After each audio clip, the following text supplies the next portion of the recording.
राष्ट्रीय जंगम संघटनेची राज्यस्तरीय व्यापक बैठक रविवारी सातारा जिल्ह्यातील पाचगणी येथे संपन्न झाली।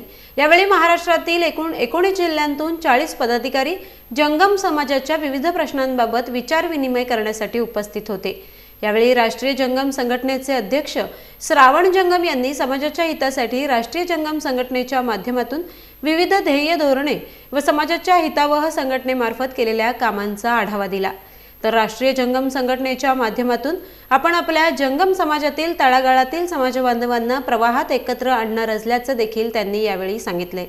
ही बैठक 2 सत्रात घेण्यात आली। बैठकीची सुरुवात आद्य जगद्गुरू रेणुकाचार्य यांच्या प्रतिमा पूजन आणि वेदघोषाने करण्यात आली। या बैठकीला श्री गुरु पादेश्वर शिवाचार्य महाराज यांचे दिव्य सानिध्य लाभले।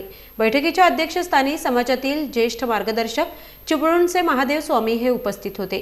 यावेळी वीरशैव लिंगायत साहित्य अभ्यासिका आणि सुप्रसिद्ध लेखिका आदरणीय डॉक्टर श्यामाताई घोणसे, समाजातील IAS अधिकारी ध्यानेशजी स्वामी, संघटनेचे ज्येष्ठ मार्गदर्शक समन्वयक गुरुराज चरणतिमठ, राष्ट्रीय सचिव चंद्रशेखर स्वामी यांचं मार्गदर्शन लाभलं।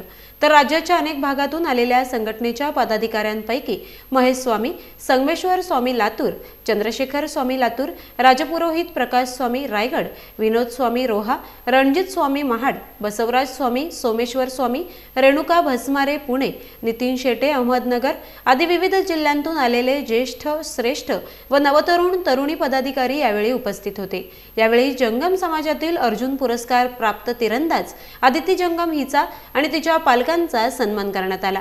कोकणातील सिंधुदुर्ग जिल्ह्यात संघटनेला 2 एकर जमीन दान स्वरूपात दिल्याबद्दल ओमकार जंगम आणि त्यांच्या कुटुंबियांचा देखील यावेळी सत्कार करण्यात आला।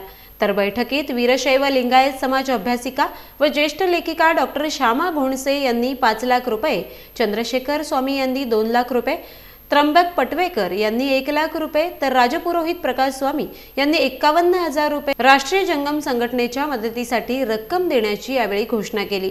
त्यामुळे या दानशूरांचाही संघटनेच्या वतीने यावेळी सत्कार करण्यात आला।